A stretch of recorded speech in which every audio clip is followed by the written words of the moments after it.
ಎಷ್ಟೊಂದು ಮನಮುಟ್ಟುವ ಹಾಗೆ ಈಗ ಪ್ರೇರಣೆ ನೀಡ್ತವೆ ಅನ್ನೋದನ್ನ ಅವ್ರ ಬಾಯಿಯಿಂದ ನಾವು ಕೇಳಬೇಕು. ನಿಮ್ಮ ಎಲ್ಲರ ಮನಸ್ಸನ್ನ ನಮ್ಮ ಕಡೆ ಸೆಳೆದುಕೊಂಡು ಒಂದು ಸಂಗೀತವನ್ನು ಆಲಿಸಬೇಕಾದ್ರೆ ನಮ್ಮ ಗಮನ ಹೇಗೆ ಆ ಕಡೆ ಇರ್ತದೋ ಹಾಗೆ ಅವರ ಮಾತುಗಳು ಅಷ್ಟೇ ಸೊಗಸಾಗಿ, ಅಷ್ಟೇ ನಿಖರವಾಗಿ, ಸುಲಲಿತವಾಗಿ, ಸುಂದರವಾಗಿ ನಮ್ಮ ಕಿವಿಗೆ ಇಂಪಾಗಿ ಕೇಳ್ತಾರೆ. ಯಾರೂ ಸಹ ಆ ಕಡೆ ಈ ಕಡೆ ಮನಸ್ಸನ್ನ ಹೊಯ್ಲಿಕ್ಕೆ ಸಾಧ್ಯ ಇಲ್ಲ. ಅಂತಹ ವಿಚಾರಗಳನ್ನ ಅವರು ಗ್ರಹಿಸಿಕೊಂಡು ನಮ್ಮ ಮನ ಮುಟ್ಟುವಂತೆ ಅರ್ಥೈಸುವಂತಹ ಚಾತುರ್ಯವನ್ನ ಹೊಂದಿದ್ದಾರೆ. ಅವರ ಮಾತುಗಳನ್ನ ಎಲ್ಲಾ ಮಕ್ಕಳು ಸಹ ಗಮನವಿಟ್ಟು ಕೇಳಬೇಕು. ಆ ಒಂದು ಜವಾಬ್ದಾರಿಯಲ್ಲಿ ನಾವೆಲ್ಲ ಸಕ್ರಿಯವಾಗಿ ಪಾಲ್ಗೊಂಡಿದ್ದೀರಿ. ನಮಗೂ ಸಹ ಪ್ರೀತಿಪೂರ್ವಕವಾಗಿ ಸ್ವಾಗತಿಸ್ತೀನಿ. ಸ್ವಾಗತ ಭಾಷಣ ಮುಗಿಸ್ತಾ ಇದ್ದೀನಿ.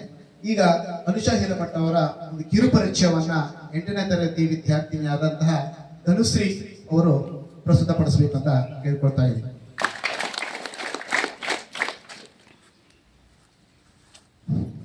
ಎಲ್ರಿಗೂ ಬೆಳಗಿನ ಶುಭೋದಯಗಳು.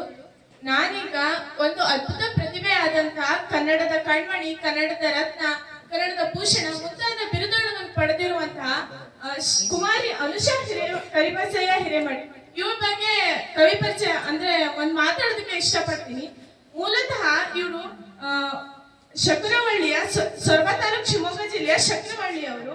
ಇವಳೀಗ 9ನೇ ತರಗತಿಯಲ್ಲಿ KRCRS ಜಕ್ಕನಕಟ್ಟೆ ಶಿಗ್ಗಾಂವ್ ತಾಲೂಕು ಹಾವೇರಿ ಜಿಲ್ಲೆ ಇಲ್ಲಿ ವ್ಯಾಸಂಗ ನಡೆಸ್ತಾ ಇದ್ದಾಳೆ.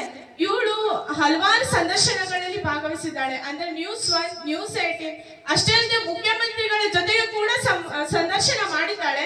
ಅಂತಹ ಪ್ರತಿಭೆಗೆ ಹಲವಾರು ಪ್ರಶಸ್ತಿಗಳು ಸಂದಿವೆ. ಅವ್ಯಾವಪ್ಪ ಅಂದ್ರೆ ಕನ್ನಡದ ಕಣ್ಮಣಿ, ಕನ್ನಡದ ಮಾಣಿಕ್ಯ, ಕನ್ನಡದ ಭೂಷಣ, ಕನ್ನಡ ಕಲಾರತ್ನ, ಕನ್ನಡ ರತ್ನ, ಕನ್ನಡ ಸೇವಾರತ್ನ, ಗ್ರಾಮೀಣ ರತ್ನ, ಜನಧನಿ ರತ್ನ, ಸ್ಟಾರ್ ಆಫ್ ಕರ್ನಾಟಕ, ಸಾವಿತ್ರಿಬಾಯಿ ಪುಲೆ ಪ್ರಶಸ್ತಿ, ಶ್ರಮಜೀವಿ ಪ್ರಶಸ್ತಿ ಮುಂತಾದ ಹಲವಾರು ಪ್ರಶಸ್ತಿಗಳು ಈ ಪ್ರತಿಭೆಗೆ ಸಂದಿವೆ.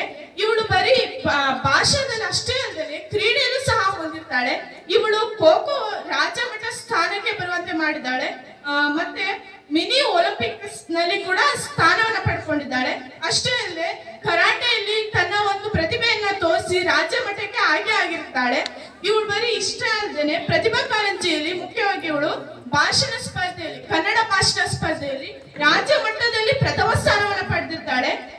ಅಷ್ಟೇ ಅಲ್ಲದೆ ಇವಳು ಓದೋದಲ್ಲೂ ಕೂಡ ಪ್ರಥಮ, ಎಲ್ಲದರಲ್ಲೂ ಮುಂದಿರುವಂತಹ ಇಂಥ ಒಂದು ವಿದ್ಯಾರ್ಥಿನಿಂದ ನಾವೆಲ್ಲರೂ ಕೂಡ ಸ್ಫೂರ್ತಿಯನ್ನು ಹೊಂದಬೇಕು.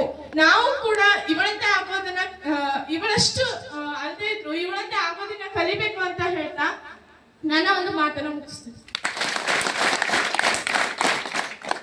ಅನುಷಾ ಹಿರೇಮಠ ಅವರ ಪರಿಚಯ